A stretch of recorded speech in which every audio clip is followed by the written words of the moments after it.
नकल विरोधी कानून, नकल को रोकने के लिए ये कानून हम लेकर के आए हैं। बहुत प्रदेशों ने बना रखा है और हमारे यहाँ जो पिछले 2-3 ऐसे एपिसोड हो गए हैं उसमें हमें भी बहुत दुख हुआ है और बहुत खेदजनक है वो कि पेपर यानी एक प्रकार से लीक हो जाता है। बहुत लाखों जो परीक्षार्थी हैं वो एक आकांक्षा के साथ आते हैं कि उनका फेयर एग्जाम होगा, उनको नौकरी मिलेगी, लेकिन वही पेपर किसी न किसी की साजिश से अगर लीक हो जाता है तो उसमें एक सख्त सजा का प्रावधान किया जाए और एक डेटरेंट उसमें हो, लोगों को भय लगे कि ये जो नकल का काम है ये हम नहीं करने देंगे, क्योंकि अनलॉफुल अनफेयर मीन्स लाखों करोड़ों रुपए के ये काम धंधे शुरू हो गए हैं इस धंधे को रोकने के लिए। क्योंकि इसमें तो 7-8 अगस्त को ये पेपर होना था। उस समय हमें जैसे पता लगा कि ये पेपर लीक पहले से हो चुका है, हमने उसको रद्द करवा दिया और रद्द करवाया। उसके बाद फिर पुलिस ने जांच की है और मुझे खुशी है इस बात की बताते हुए कि पुलिस इन 18-20 दिनों में ही उसके सोर्स तक पहुंच गई कि कहाँ से वो लीक हुआ था। जम्मू में एक प्रेस मिली है क्योंकि 2 जगह से वो प्रिंट हुआ, तो एक उसमें जम्मू है। तो जम्मू का जो लीकेज हुआ वहां से वो पेन ड्राइव निकली, जिसने पेन ड्राइव निकाली है बाहर वो भी पकड़ा गया है। उसने 5 लाख रुपए में दूसरे आदमी को दी, उसने आगे 10 लाख में दी, उसने आगे तीसरे को 20 लाख में दी। वो पहुंचते पहुंचते वो पेन ड्राइव हरियाणा में 1 करोड़ रुपए तक जाके बिकी है। और ये एक गैंग है पूरा, जिसके अंदर हमने 26 या 28 लोग गिरफ्तार किए हैं। कैथल पुलिस स्टेशन में ये दर्ज है मामला। तो हमारी पुलिस कोऑर्डिनेटिव वे में सब हरियाणा के जिन जिन स्थानों के ऊपर ये सब पहुंचा है उन सबको पकड़ लिया है। और इसमें भी जो लोग पकड़ा गया है अगर उसके पीछे भी कोई होगा उसको भी बख्शा नहीं जाएगा, उसकी छानबीन भी की जाएगी। लीक एक हुआ है, देखिए 3 हिस्से हैं इसके। तो कहेगा ना, मैंने कहा ना, आलोचना के लिए उनको लगता है कि हम जनता में बहुत बड़ा विषय लेकर के जा रहे हैं। आज उनको सारा बताया कि उनके समय में क्या होता था। हम तो अगर ऐसा कोई विषय मिलता है, 3 तरह के ये विषय होते हैं। एक होता है लीकेज, एक होता है पेपर आउट, एक होती है नकल कॉपिंग। पेपर लीक यानी पेपर शुरू होने से पहले पेपर बाहर निकल गया और उसका क्वेश्चन आंसर की आंसर बना करके और सप्लाई हो गया, वो हुआ पुलिस कांस्टेबल में। 3 ऐसे हैं जहां पेपर आउट हुआ, पेपर शुरू हुआ, 5 मिनट बाद 10 मिनट बाद उन्होंने सेटिंग सब की हुई है, वहां से पेपर उठाया और बाहर ले गए, ले जा करके उसको चाहे वो मोबाइल से ले गए, फोटो खींच ले गए या पेपर ही दे दिया किसी ने और ले जा करके उसको हल किया, हल करके और उसको फटाफट सर्कुलेट कर दिया। वो होता है पेपर आउट। चीटिंग जो होती है, नकल जो होती है, वो एक आध की होती है जिसको एक आदमी को किसी ने कोई बैठ करके नकल करा दी, किसी ने कोई पर्ची भेज दी या किसी ने कोई एक सिस्टम जो है कोई वायरलेस टाइप ऐसे अपने कान में लगा लिया, कहीं और लगा लिया। आजकल कई तरह के इलेक्ट्रॉनिक सिस्टम हो गए हैं, तो ये चोरी करने के तरीके ढूंढते रहते हैं लोग। तो वो है कॉपिंग। ऐसे 28 केस कॉपिंग के हुए हरियाणा के जो एग्जाम्स हैं, उनमें कहीं 2 है, कहीं 3 है, कहीं 4 है। वो तो इंडिविजुअल है, लाखों आदमी एग्जाम देते हैं तो कहीं ना कहीं कोई ना कोई फंसता है। वो जनरल एग्जामिनेशन में स्कूल कॉलेज में होता है तब भी तो कॉपिंग होती है, तब भी पकड़ते हैं। वो जनरल केसेस ऐसे हैं। 15 केसेस कॉपिंग के ऐसे हैं जो सेंट्रल गवर्नमेंट के जितने एग्जाम होते हैं उन्होंने जो शिकायत की उसमें हमने किए हुए हैं। तो ऐसे 43 FIRs ऑफ दीज केसेस और 4 ये जो बताया मैंने इसके अंदर, 1 में लीकेज, 3 में पेपर आउट, ये सब हुआ। लीकेज सबसे ज्यादा गंभीर एक विषय है। पेपर आउट में भी कई बार क्या होता है कि एक सेंटर से होता है और फिर बाकी सेंटर में फैल जाता है। लीकेज जो है वो तो पेपर शुरू होने से पहले ही उस सिस्टम में से निकल गया। वो सिस्टम जब पेपर को सेट करने के लिए किसी को एंगेज किया जाता है, अब जिसने एंगेज किया उसको भी नहीं पता होता पेपर सेटिंग क्या की है। उसको तो ये जरूर पता होता कि मैंने इस आदमी को MOU करके एंगेज किया कि ये जो आदमी पेपर सेट करेगा। पेपर सेटर आगे अपनी प्रिंटिंग प्रेस को इंतजाम करता है। वो भी हमारे HPSC को नहीं पता होता कि प्रिंटिंग कहाँ होनी है, कि उसी को पता है।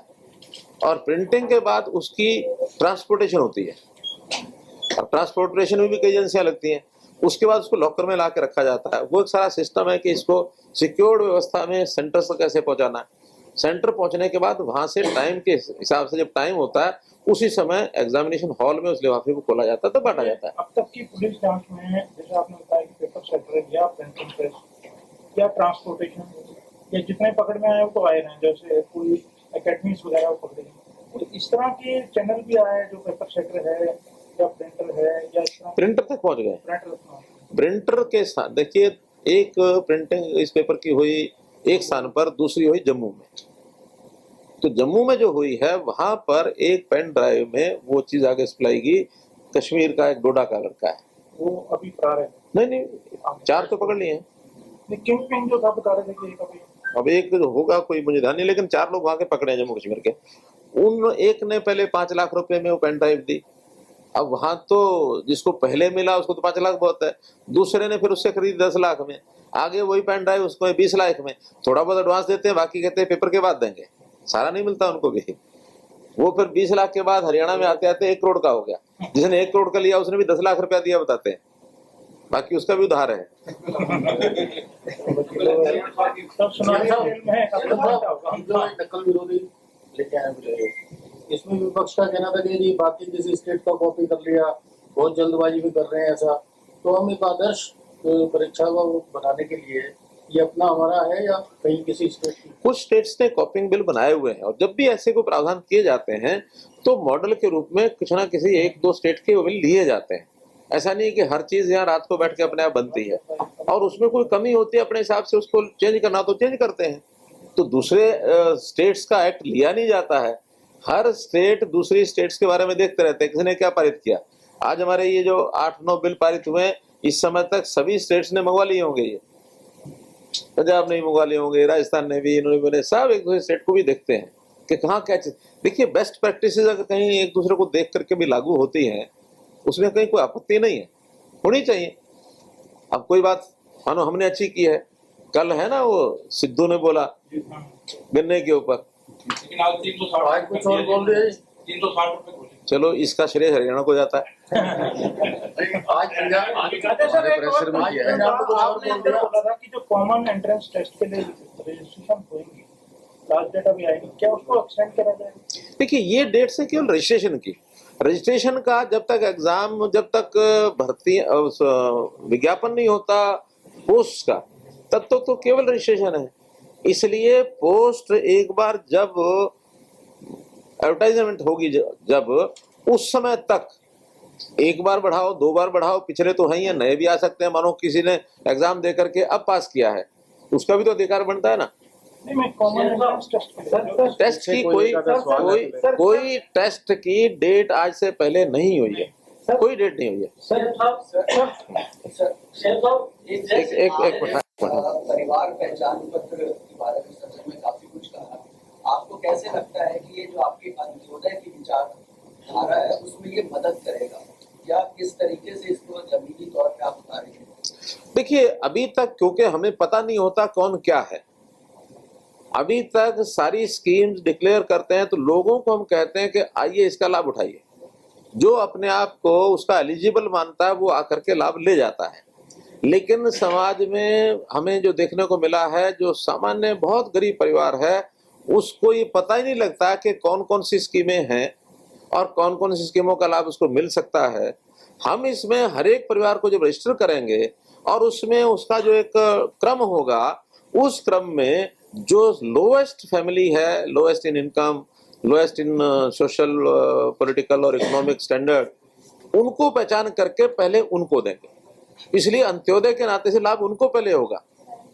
यानी गरीब और अमीर का कोई एक ऐसा स्पेशली कोई एक लाइन नहीं है।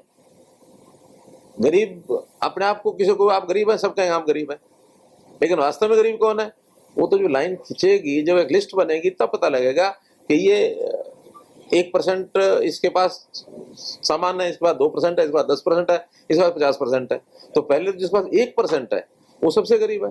अंत्योदय वही वाला है, पहले पंक्ति में उसको उठाएंगे, भी इसको कम से कम 10-15 से ऊपर ले जाओ, फिर 2 वाले को उठाओ, नीचे नीचे से ऊपर उठते उठते समाज की जो दूरियां हैं वो अपने आप तब कम होती है जब सबसे आखिर वाले को लेकर के आगे बढ़ते। आप थोड़ा पीछे। इसका वेरिफिकेशन कौन कर रहे हैं? विधानसभा सेशन में उनका सवाल है। जैसे ये गोरखपुर पद के लिए जो है ना इनको बैन कर दिया गया, क्या सरकार आने वाले टाइम में अनुसूचित शब्द को इस तरह का बैन लगा सकती है? कल एक सदस्य ने मांग की है।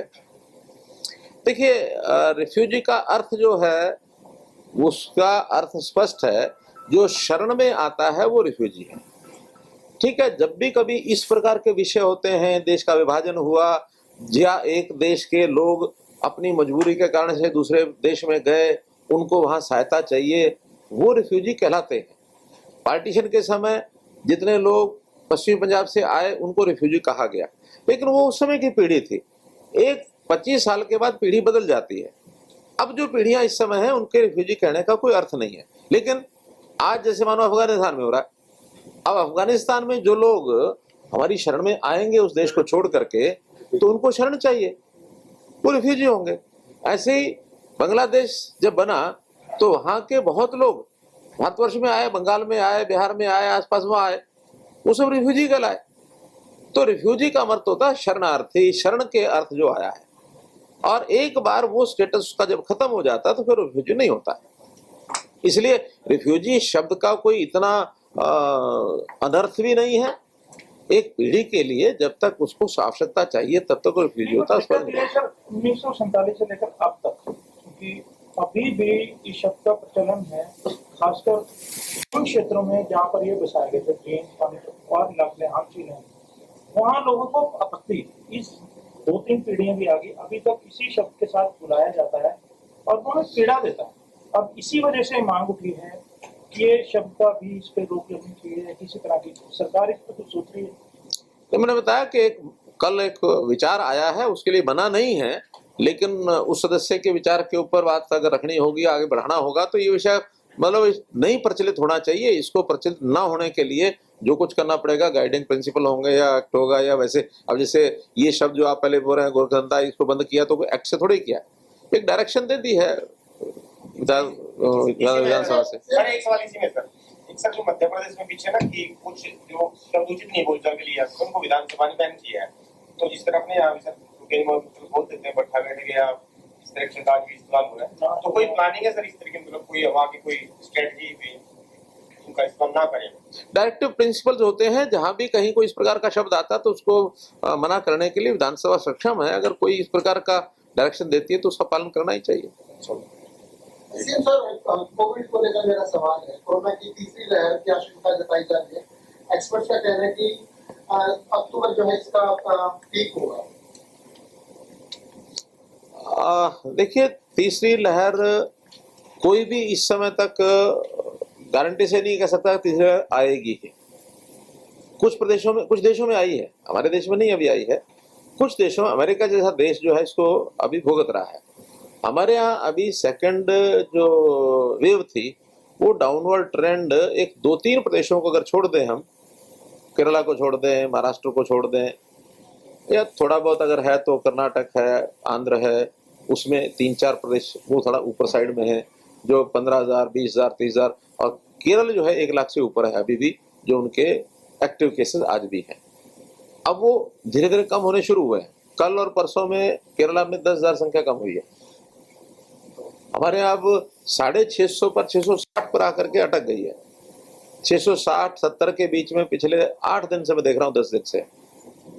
अब पहली बार भी जो पहली वेव आई थी उसमें लोवेस्ट हमारा 900 कुछ आया था, 900 के बाद बढ़ना शुरू हो गया था।